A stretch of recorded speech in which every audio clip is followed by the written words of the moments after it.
Hello, football enthusiast and Manchester United faithful. Please gather here. The spectre of Ole is the only thing that is stopping Carrick from getting this job on a permanent.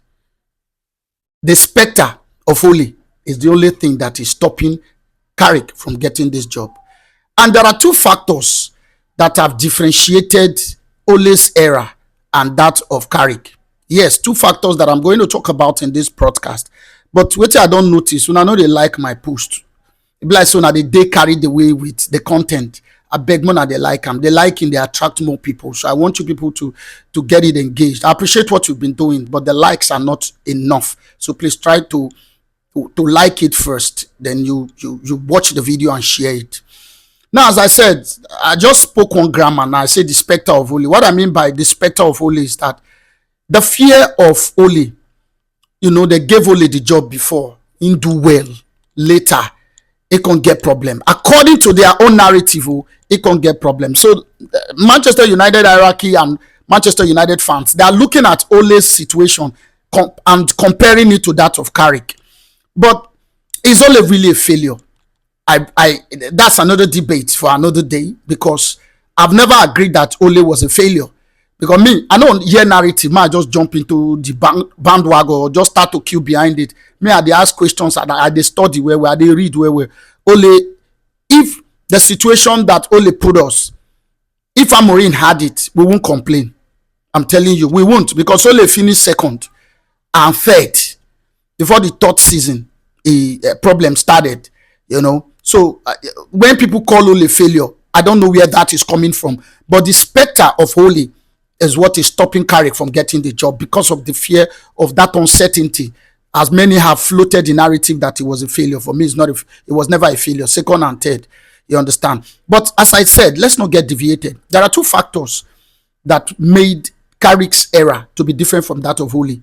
One of which is the fact that when Ole was in charge, Jurgen Klopp and Pep Guardiola, two of them were at their best. That is why I said it was never a failure. They were at their peak.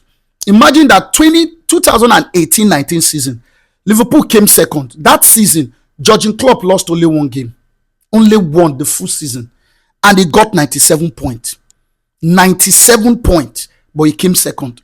That is to tell you how competitive the league was then.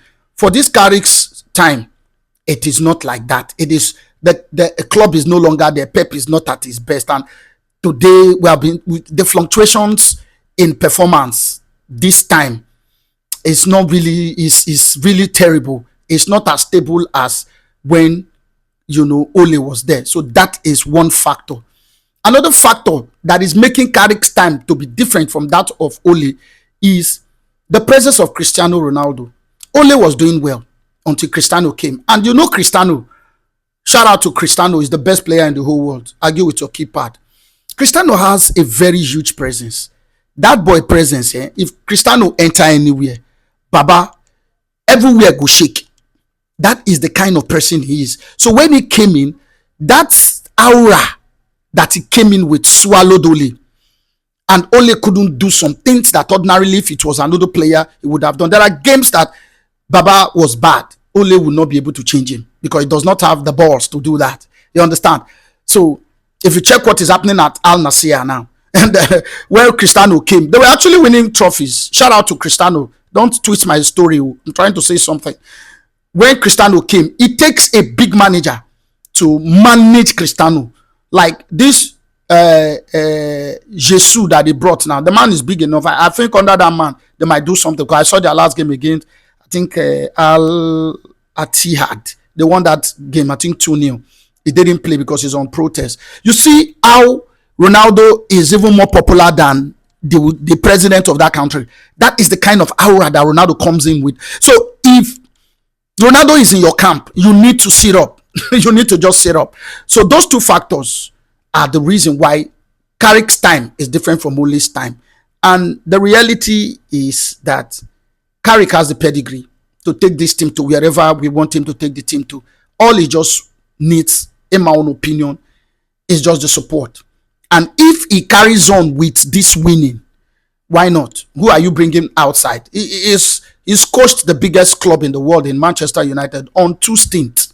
The first one, when he came, it was unbeaten. Now he has continued the unbeaten run again. 4 + 3, 7 games without being beaten. That is enough pedigree already.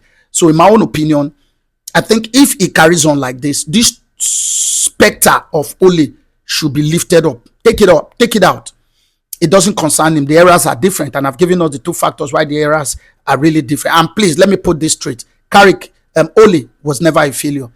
Never a failure. So we shouldn't be floating that narrative that he is a failure. So these are my opinion. Let me get yours on the comment section.